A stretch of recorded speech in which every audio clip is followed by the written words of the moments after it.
Hi ನಡ್ಸಸ್ from tech in Kannada. ನನ್ನ ಹತ್ರ ಇವತ್ತು ನೋಕಿಯಾ ಕಂಪನಿಯ ಒಂದು ಲೆಜೆಂಡರಿ ಸ್ಮಾರ್ಟ್ಫೋನ್ ಇರುವಂಥದ್ದು. ಈ ಒಂದು ಸ್ಮಾರ್ಟ್ಫೋನ್ ನೋಕಿಯಾ ಕಂಪನಿಯನ್ನು ಕಂಪ್ಲೀಟ್ ಆಗಿ ಮುಳುಗಿಸಿದಂಥ ಸ್ಮಾರ್ಟ್ಫೋನ್, ನೋಕಿಯಾ ಕಂಪನಿಯ ಅವನತಿಗೆ ಕಾರಣವಾದಂಥ ಸ್ಮಾರ್ಟ್ಫೋನ್ ಅಂತ ಬೇಕಾದರೂ ಅನ್ಬೋದು. ಏನಕ್ಕೆ ಅಂತ ಆಮೇಲೆ ತಿಳಿಸ್ಕೊಡ್ತೀನಿ. ಈ ಒಂದು ಸ್ಮಾರ್ಟ್ಫೋನ್ ಲಾಂಚ್ ಆದಾಗ ಸುಮಾರು 23,000 ರೂಪಾಯಿ ಆಯಿತಾ. ನನಗೆ ಇದು ನಮ್ಮ ಭಾರತದಲ್ಲಿ ಪರ್ಚೇಸ್ ಮಾಡೋದಕ್ಕೆ ಸಿಗಲಿಲ್ಲ, ನಾನು ಇಂಪೋರ್ಟ್ ಮಾಡಿಕೊಂಡೆ. ಸೊ ಹಳೆ ಫೋನ್ ಆಗಿರೋದ್ರಿಂದ ಸುಮಾರು 11 ವರ್ಷ ಹಳೆ ಸ್ಮಾರ್ಟ್ಫೋನು, 2011ನೇ ಇಸ್ವಿಯಲ್ಲಿ ಲಾಂಚ್ ಆದಂಥ ಸ್ಮಾರ್ಟ್ಫೋನ್. ಅದರಿಂದ ನನಗೆ ಇಂಪೋರ್ಟ್ ಮಾಡ್ಕೊಳ್ಳೋದಕ್ಕೆ ಸುಮಾರು 6,000 ರೂಪಾಯಿ ಖರ್ಚಾಯಿತು ಅಷ್ಟೇ. ನಾನಿವತ್ತು ಈ ಒಂದು ಫೋನನ್ನು ಅನ್ಬಾಕ್ಸ್ ಮಾಡ್ತೀನಿ. ಒಂದು ಬಾಕ್ಸಲ್ಲಿ ಕಳಿಸಿದರೆ ಅನ್ಬಾಕ್ಸ್ ಮಾಡಿ ಯೂಸ್ ಮಾಡಿ ನನ್ನ ಎಕ್ಸ್ಪೀರಿಯನ್ಸ್ ನಿಮ್ಮ ಹತ್ರ ಶೇರ್ ಮಾಡ್ತಾ ಇದ್ದೀನಿ. 11 ವರ್ಷ ಹಳೆ ಸ್ಮಾರ್ಟ್ಫೋನ್ ಆ ಟೈಮಲ್ಲಿ ಹೆಂಗಿತ್ತು ತಿಳ್ಕೊತೀರ. ಅದಕ್ಕಿಂತ ಮುಂಚೆ ನೀವು ನಮ್ಮ ಟೆಕ್ ಇನ್ ಕನ್ನಡ ಯೂಟ್ಯೂಬ್ನ ಸಬ್ಸ್ಕ್ರೈಬ್ ಮಾಡ್ಕೊಂಡಿಲ್ಲ ಅಂದರೆ ಈಗಲೇ ಸಬ್ಸ್ಕ್ರೈಬ್ ಮಾಡ್ಕೊಳ್ಳಿ ಮತ್ತು ಬೆಲ್ ಐಕನ್ ಕೂಡ ಕ್ಲಿಕ್ ಮಾಡ್ಬೋದು. ಮೊದಲನೇದಾಗಿ ನಾನು ಆಗಲೇ ಹೇಳಿದಂಗೆ ಒಂದು ಸ್ಮಾರ್ಟ್ಫೋನ್ ನೋಕಿಯಾ ಕಂಪನಿಯ ಅವನತಿಗೆ ಕಾರಣವಾದಂಥ ಸ್ಮಾರ್ಟ್ಫೋನ್ ಮತ್ತು ನೋಕಿಯಾ ಕಂಪನಿ ಮುಳುಗೋದಕ್ಕೆ ಕಾರಣವಾದಂಥ ಸ್ಮಾರ್ಟ್ಫೋನ್. ಏನಕ್ಕಪ್ಪ ಅಂತ ಅಂದರೆ ಇದು ನೋಕಿಯಾದವರು ಲಾಂಚ್ ಮಾಡಿದಂಥ ಮೊಟ್ಟ ಮೊದಲ ಮೈಕ್ರೋಸಾಫ್ಟ್ ವಿಂಡೋಸ್ ಸ್ಮಾರ್ಟ್ಫೋನ್ ಆಗಿರುವಂಥದ್ದು. ಅವರು 2011ನೇ ಇಸ್ವಿಯಲ್ಲಿ ನೋಕಿಯಾದವರು ಫಸ್ಟ್ ಟೈಮ್ ಈ ಒಂದು ಫೋನ್ ಮುಖಾಂತರ ವಿಂಡೋಸ್ OSಗೆ ಸ್ವಿಚ್ ಆಗ್ತಾರೆ. ಅದೇ ಅವರು ಮಾಡಿದ್ದು ಅತಿ ದೊಡ್ಡ ತಪ್ಪು ಈ ಫೋನ್ ಆಗಿತ್ತು ಅಂತ ಅನ್ಸುತ್ತೆ ನಂಗೆ ಅನ್ನಿಸ್ತಂಗೆ. ಆ ಟೈಮಲ್ಲಿ ಅವ್ರು ಏನಾದರೂ ಆ್ಯಂಡ್ರಾಯ್ಡಿಗೆ ಸ್ವಿಚ್ ಆಗಿದ್ದಿದ್ರೆ ಆಗಲೇ, ಈಗ ಆ್ಯಂಡ್ರಾಯ್ಡ್ ಫೋನ್ ಬಿಡ್ತಾ ಇದ್ರೆ ಏನು ಉಪಯೋಗ ಇಲ್ಲ.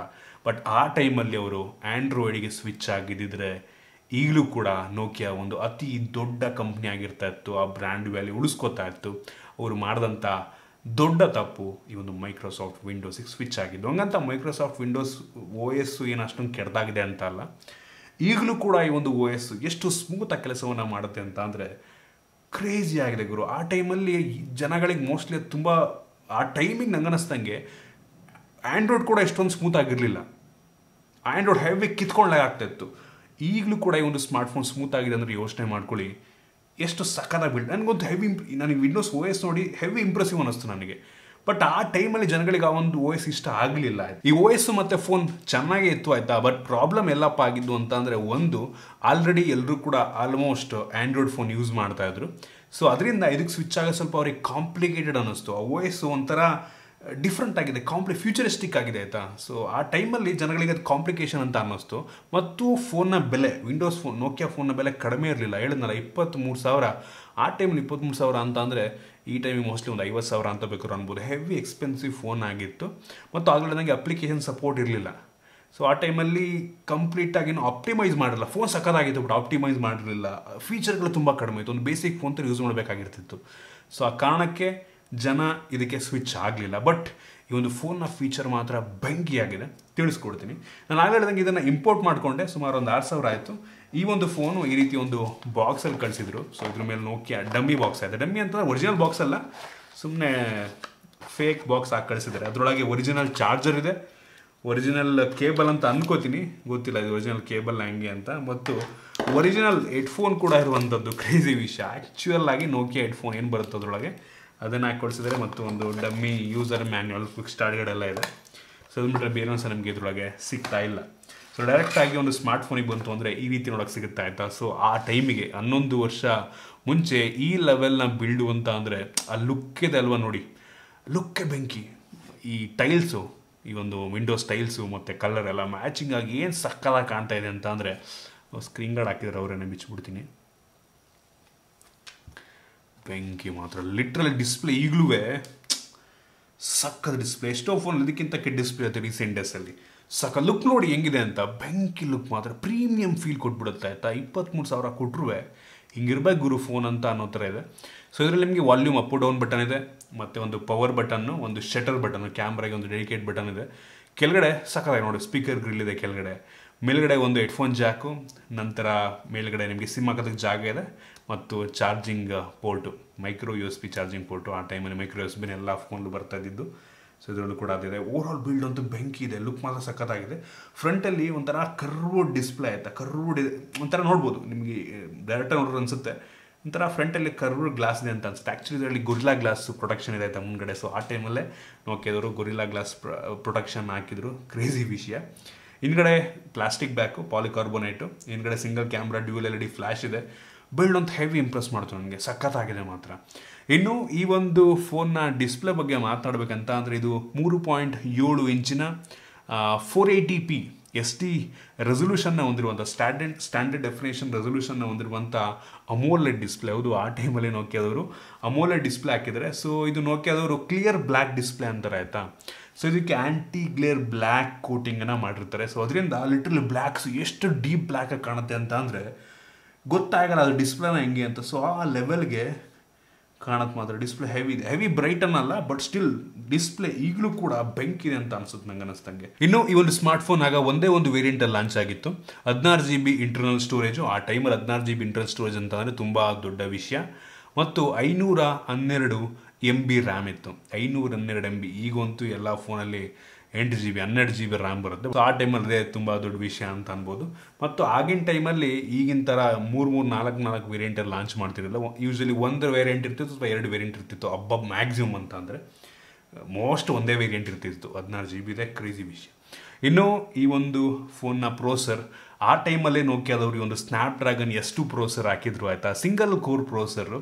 ಸೊ ಇದರಲ್ಲಿ GPU ಕೂಡ ಆಯಿತು, ಅಡ್ರಿನೋ 205 GPU. ಆ ಟೈಮ್ಗೆ ಒಂಥರ ಹೆವಿ ಪವರ್ಫುಲ್ ಆಗಿರುವಂಥ ಪ್ರೋಸರ್ ಅನ್ಬೋದು, ಹೆವಿ ಪವರ್ಫುಲ್ ಆಗಿರೋದು ಮೊಬೈಲ್ ಪ್ರೋಸರ್ ಅಂತ ಅನ್ಬೋದು ಆಯಿತಾ, ಸ್ನ್ಯಾಪ್ಡ್ರ್ಯಾಗನ್ ಪ್ರೋಸರು. ಸೊ ಕ್ರೇಜಿ ವಿಷಯ. ಇದರಲ್ಲಿ ಅಂಥ ಹೆವಿ ಗೇಮ್ಸ್ಗಳಾಗಲಿ ಆ ಟೈಮಲ್ಲಿ ಯಾವುದು ಅಂಥ ಹೆವಿ ಗೇಮ್ಸ್ ಎಲ್ಲ ಏನು ಇರಲಿಲ್ಲ ಬಿಡಿ, ಬೇಸಿಕ್ ಗೇಮ್ಸ್ಗಳು ಆಡ್ಕೊಬೋದಾಗಿತ್ತು. ಸೊ ಸೂಪರ್, ಎಲ್ಲೂ ಕೂಡ ಲ್ಯಾಗಿ ಅನಿಸ್ತಾ ಇರಲ್ಲ ನಿಮಗೆ ಆಯಿತಾ ಆ ಟೈಮಲ್ಲೇನು. ಇನ್ನು ಕ್ಯಾಮ್ರಾ ಬಗ್ಗೆ ಮಾತನಾಡಬೇಕಂತ ಅಂದರೆ ಈ ಒಂದು ಫೋನಲ್ಲಿ ರೇರಲ್ಲಿ ಸಿಂಗಲ್ ಕ್ಯಾಮ್ರಾ. ಆ ಟೈಮಲ್ಲಿ 2-3 ಕ್ಯಾಮ್ರಾ ಎಲ್ಲ ಇರ್ತಿರಲಿಲ್ಲ, ಒಂದೇ ಕ್ಯಾಮ್ರಾ. 8 MP ಆಟೋ ಫೋಕಸನ್ನು ಹೊಂದಿರುವಂಥ ಕ್ಯಾಮ್ರಾ. ಆ ಟೈಮಲ್ಲಿ ಅಪರ್ಚರ್ ಎಲ್ಲ ಏನು ಕ್ಲಾರಿಟಿ ಕೊಡ್ತಾರಲ್ಲ, ಆಟೋ ಫೋಕಸ್ ಇರಬೇಕಾಗಿತ್ತು ಜನಗಳಿಗೆ ಅಷ್ಟೇ. 8 MP.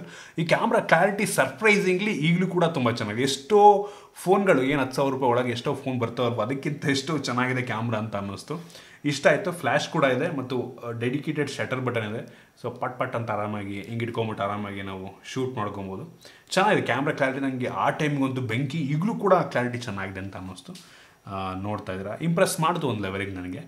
ಮತ್ತು ಈ ಒಂದು ಕ್ಯಾಮ್ರಾ ಝೀಸ್ ಆಪ್ಟಿಕ್ಸನ್ನು ಹೊಂದಿರುವಂಥದ್ದು. ನೀವು ರೀಸೆಂಟಾಗಿ ವಿವೋದವರೆಲ್ಲ ಈಗ ಝೀಸ್ ಆಪ್ಟಿಕ್ಸನ್ನು ಯೂಸ್ ಮಾಡ್ತಾರೆ. ನೋಕಿಯಾದವರು ಆ ಟೈಮಲ್ಲಿ 10 ವರ್ಷ ಮುಂಚೆನೇ ಅವ್ರದ್ದು ಆಪ್ಟಿಕ್ಸ್ ಅವ್ರ ಜೊತೆ ಕೊಲಾಬರೇಟ್ ಆಗಿಬಿಟ್ಟು ಕ್ಯಾಮ್ರಾವನ್ನು ಬಿಲ್ಡ್ ಮಾಡಿದರು. ಇದರಲ್ಲಿ ಯಾವುದೇ ಫ್ರಂಟ್ ಕ್ಯಾಮ್ರಾ ಇಲ್ಲ ಹಂಗಂತ. ಸೊ ಆ ಟೈಮಲ್ಲಿ ಕೆಲವು ಫೋನ್ಗಳಲ್ಲಿ ಫ್ರಂಟ್ ಕ್ಯಾಮ್ರಾ ಇರ್ತಾಯಿತ್ತು. ಇನ್ನು ಇದರಲ್ಲಿ ನಿಮಗೆ 720p ವಿಡಿಯೋ ರೆಕಾರ್ಡಿಂಗ್ ಕೂಡ ಮಾಡ್ಬೋದು. ಆ ಟೈಮಲ್ಲಿ 720p ಅಂದರೆ ತುಂಬ ದೊಡ್ಡ ವಿಷಯ ಬಿಡಿ. 720p ಅಂತಂದರೆ ಕ್ರೇಜಿ ವಿಷಯ ಆ ಟೈಮಲ್ಲಿ. ಇನ್ನು ಬ್ಯಾಟ್ರಿ ಬಗ್ಗೆ ಮಾತನಾಡಬೇಕಂತ ಅಂದರೆ ಈ ಒಂದು ಫೋನಲ್ಲಿ 1450 mAh ಕೆಪಾಸಿಟಿ ಬ್ಯಾಟ್ರಿ ಇದೆ. ಸೊ ಆ ಟೈಮಲ್ಲಿ ಆಲ್ಮೋಸ್ಟ್ ಎಲ್ಲ ಫೋನಲ್ಲೂ ಕೂಡ 1,500 ಹಬ್ಬ ಮ್ಯಾಕ್ಸಿಮಮ್ ಅಂದರೆ 2,000 mAh ಕೆಪಾಸಿಟಿ ಬ್ಯಾಟ್ರಿ ಇರ್ತಾಯಿತ್ತು. ಬಟ್ ಈಗೆಲ್ಲ ಹೆವಿ ಜಾಸ್ತಿ ಆಗೋಗಿದೆ. ಈಗ ಬೇಕು ಪರ್ಫಾರ್ಮೆನ್ಸು ಹಂಗೇನೆ, ಪ್ರೋಸರ್ ಹೆವಿ ಪವರ್ ತೊಗೊಳುತ್ತೆ, ಡಿಸ್ಪ್ಲೇ ದೊಡ್ಡದಾಗಿರುತ್ತೆ. ಸೊ ಅದರಿಂದ ಇತ್ತೀಚಿನ ಫೋನ್ಗಳು ಅದೇ ದೊಡ್ಡ ಬ್ಯಾಟ್ರಿ ಹೊಂದಿರ್ತವೆ. ಬಟ್ ಆ ಟೈಮಲ್ಲಿ ಸಣ್ಣ ಡಿಸ್ಪ್ಲೇ ನೋಡ್ತಾ ಸಣ್ಣದಾಗಿದೆ, ಅದಕ್ಕೆಲ್ಲ ಇದೇ ಸಾಕಾಗಿತ್ತು. ಬಟ್ ಈಗ ಸಾಲಲ್ಲ ಅದು.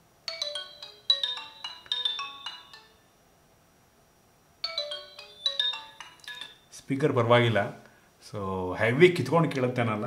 ಬಟ್ ಈಗಿನ ಫೋನ್ಗಳೆಲ್ಲ ಹೆವಿ ಸಕ್ಕತ್ತಾಗಿದ್ದಾವೆ. ಬಟ್ ಇದೆಲ್ಲ ಅಷ್ಟೊಂದು ಚೆನ್ನಾಗಿದೆ ಅಂತ ಅನಿಸಿಲ್ಲ ನನಗೆ. ಇನ್ನು OS ಬಗ್ಗೆ ಆಗಲೇ ಹೇಳಿದೆ ನಾನು, ಮೈಕ್ರೋಸಾಫ್ಟ್ ವಿಂಡೋಸ್ ಫೋನ್ OS. ನಂತರ ಇದರಲ್ಲಿ ವೈಫೈ ಇದೆ ಮತ್ತು 3G ಸಪೋರ್ಟ್ ಆಗುತ್ತೆ. ವೈಫೈ ಕೇವಲ 2.4 GHz ವೈಫೈ.